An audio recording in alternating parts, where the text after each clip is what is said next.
तो hello friends, अपने YouTube channel पर आपका स्वागत है।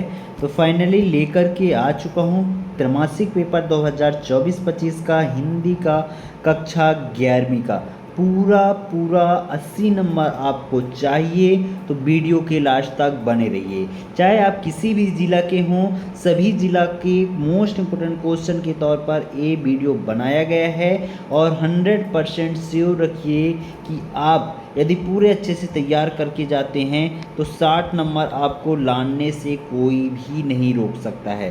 तो पूरा वीडियो लास्ट तक देखना और ये वीडियो 2 पार्ट पर होगा। फर्स्ट पार्ट पर प्रश्न क्रमांक 1 से 7 तक और दूसरे पार्ट पर प्रश्न क्रमांक 8 से पूरा 15 तक, है ना। सभी क्वेश्चन 15 नहीं 23 तक पूरा विधिवत बताऊंगा। तो लास्ट तक बने रहना। चैनल को जिन्होंने अभी तक सब्सक्राइब नहीं किया है, चैनल को सब्सक्राइब कर लो, बेल आइकन को प्रेस कर लो और इस वीडियो को जितना हो सके शेयर करो दबा करके, ठीक। तो यहाँ पास देखो, पहला क्वेश्चन क्या है, सही विकल्प का चयन करके लिखिए। तो पहला क्वेश्चन है, नमक का दरोगा कहानी का प्रकाशन वर्ष है। तो कौन सा प्रकाशन वर्ष है, 1924, 1914, 1934 या 1904। तो इसका है प्रकाशन वर्ष 1924, ठीक। फिर अगला क्वेश्चन क्या है, अगला क्वेश्चन यहाँ पास है, करुण रस का स्थायी भाव क्या है, दुख, हंसी या जुनून, रौद्र। तो इसका करेक्ट ऑप्शन होगा दुख, ठीक। चौपाई में प्रत्येक चरण में मात्राएं होती हैं, 13-11, 16-16, 15-13 या 18-12। तो कितनी कितनी होती हैं, 15-13 पर होती हैं, ठीक। फिर गजल के शेर छंद के लिए आवश्यक है, धुन, कथ्य या नागीना साज या रंग रेज। तो इसका होगा धुन, करेक्ट ऑप्शन, ठीक। फिर मियाँ नसीरुद्दीन थे, क्या थे, नानबाई थे, निठल्ले थे, खिलाना या कथन। तो इसका होगा निठल्ला, ठीक। फिर अगला क्वेश्चन 6वां नंबर, रचना के आधार पर वाक्य कितने प्रकार के होते हैं। तो रचना के आधार पर वाक्य 3 प्रकार के होते हैं, ठीक। इस तरीके से आपको सही विकल्प का चयन करके लिख लेना है, ठीक। फिर यहाँ पास देखिए अगला क्वेश्चन, अगला क्वेश्चन क्या है, रिक्त स्थान की पूर्ति कीजिए। क्वेश्चन क्रमांक दूसरा क्या है, रिक्त स्थान की पूर्ति कीजिए। तो पहला है, घर की याद कविता खालिस्तान ऋतु में लिखी गई। तो शीत ऋतु में लिखी गई, कौन सी ऋतु में, शीत ऋतु में। मियाँ नसीरुद्दीन खालिस्तान प्रकार की रोटी बनाया करते थे, बनाने के लिए मशहूर थे। तो 42 कितने 42 प्रकार की रोटियां बनाने के लिए प्रचलित थे। रस के अंग होते हैं, तो रस के 9 अंग होते हैं, ठीक ना, और 10 भी अंग होते हैं। नए के हिसाब से 10 होते हैं, पुराने 9 थे, ठीक। तो 9-10 कन्फ्यूज़न है, तो इसलिए 9 को ही लिख देना, ठीक। भारत शब्द खालिस्तान भाषा है। तो भारत शब्द संस्कृत भाषा है प्यारे बच्चों, संस्कृत इसमें लिखा नहीं गया है लेकिन संस्कृत भाषा है। सरकारी कामकाज की भाषा को खालिस्तान कहते हैं। तो राजभाषा को सरकारी कामकाज के लिए प्रयोग किया जाता है।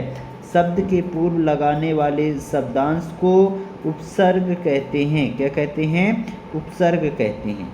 तो इस तरीके से आप आंसर पूरा विधिवत लिख लीजिएगा, ठीक। तो यहाँ पास देखिए सत्य सत्य, सत्य सत्य में यहाँ पास मैं आपको बताते जा रहा हूँ, नोट डाउन करते जाइएगा। पहला है, जयशंकर प्रसाद छायावादी कवि थे। तो हाँ दोस्तों, जयशंकर प्रसाद एक छायावादी कवि थे, तो ये है सत्य, ठीक। दूसरा क्या है, जमुना के पेड़ के नीचे दबे आदमी ने मिर्जा गालिब का शेर सुनाया, ये भी सत्य है। दोहा मात्रिक छंद है, ये भी सत्य है, ठीक। नमक का दरोगा एक कहानी है प्यारे बच्चों, क्या है, कहानी है, ये भी सत्य है। दुष्यंत कुमार गजलों के लिए जाने जाते थे, तो ये भी सत्य है, ठीक। रस्सी नहीं सांप है, ये भ्रांतिमान अलंकार है, ये भी सत्य है। इस तरीके से सभी क्वेश्चन क्रमांक तीसरा सत्य ही है, ठीक, इनमें से कोई भी असत्य नहीं है, ठीक। फिर यहाँ पास देखिए सही जोड़ी, प्रश्न क्रमांक चौथा यहाँ पास दिया गया है, सही जोड़ी का मिलान कीजिए। तो यहाँ पास देखिएगा शेखर जोशी, शेखर जोशी का होगा यहाँ पास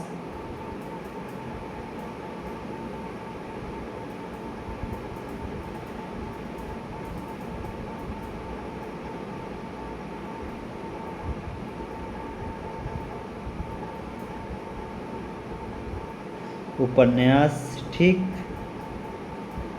फिर यहाँ पास देखिए शब्द शक्ति के भेद, तो शब्द शक्ति के भेद कितने हैं, 3 भेद होते हैं, ठीक। ये वाला, ये दूसरा नंबर, ठीक। फिर तीसरा नंबर क्या है, तीसरा नंबर है राजभाषा, तो शासकीय मामलों में, किसमें, शासकीय मामलों में, तीसरा नंबर। फिर उपन्यास, सॉरी, तो इसको बताता हूँ, निर्मला पुतला, इसका होगा अल्मोड़ा, क्या, अल्मोड़ा, ये वाला। समाचार पत्र, तो समाचार पत्र का होगा प्रिंट मीडिया, क्या होगा, प्रिंट मीडिया, ऊपर होगा, ठीक। रामचरितमानस का होगा तुलसीदास, क्या होगा, तुलसीदास, ठीक। तो इस तरीके से आप सही जोड़ी का मिलान कर लीजिएगा। फिर अगला क्वेश्चन क्या है, एक वाक्य में उत्तर देने को यहाँ पास कहा गया है, ठीक। तो कबीर के अनुसार मानव शरीर का निर्माण किन 5 तत्वों से हुआ है, तो कौन कौन से 5 तत्व हैं, पृथ्वी, जल, अग्नि, वायु और आकाश, ठीक। फिर कवि भवानी प्रसाद मिश्र ने के परिवार में कुल कितने सदस्य थे, तो 8 सदस्य थे, कितने, 8। फिर यहाँ पास देखिए माली दौड़ा दौड़ा किसके पास गया, तो राजा के पास गया, किसके, राजा के पास, ठीक। फिर अगला अलंकार किसे कहते हैं, तो अलंकार की परिभाषा लिखिएगा, अलंकार कविता या साहित्य के शब्दों के विशेष प्रयोग को कहते हैं जिससे अर्थ की गहराई और सुंदरता बढ़ जाती है, ठीक। फिर रस के कितने प्रकार होते हैं, तो रस के 9 प्रकार होते हैं, कितने, 9 प्रकार होते हैं, लेकिन फिलहाल में एक और प्रकार जुड़ा है, ठीक।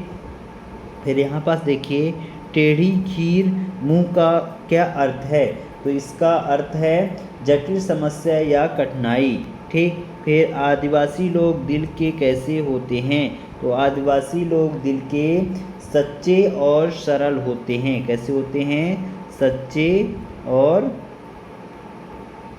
सरल होते हैं, ठीक। इस तरीके से आपको यहाँ पास ऑब्जेक्ट एक वाक्य में उत्तर आपको यहाँ पास मैंने बता दिया है, ठीक। फिर यहाँ पास देखिए अगला क्वेश्चन है, भारतेंदु युग की प्रमुख 2 निबंधकारों के नाम एवं उनकी 2 रचनाएं लिखिए, तो निबंधकारों के नाम है भारतेंदु हरिश्चंद्र और प्रताप नारायण मिश्र। तो भारतेंदु हरिश्चंद्र की रचनाएं हैं जिन भाषा उन्नति अहि सब उन्नति को भूल, ठीक। और एक रचना है भारत भारती, और प्रताप नारायण मिश्र का है हिंदी बंग विवेक और चंद्रावली। इस तरीके से आप इसको लिख सकते हैं। तो प्यारे बच्चों पार्ट 1 पर बस इतना ही, सेकंड पार्ट बहुत जल्द अपलोड हो जाएगा, देखना मत भूलना, ठीक ना। सेकंड पार्ट में क्वेश्चन क्रमांक 7 से लेकर के पूरा 23 तक के आंसर सहित आपको बताने वाला हूं, तो वीडियो को अगले पार्ट पर देखना जरूर, इसका सेकंड पार्ट बहुत जल्द आ जाएगा, तो देखना मत भूलना। इस वीडियो को जितना हो सके अपने दोस्तों में शेयर करो ताकि सभी के पास पहुंच पाए और वो तैयारी अच्छे से कर सके। मिलते हैं अगले वीडियो के साथ, तब तक लिए जय हिंद, जय भारत।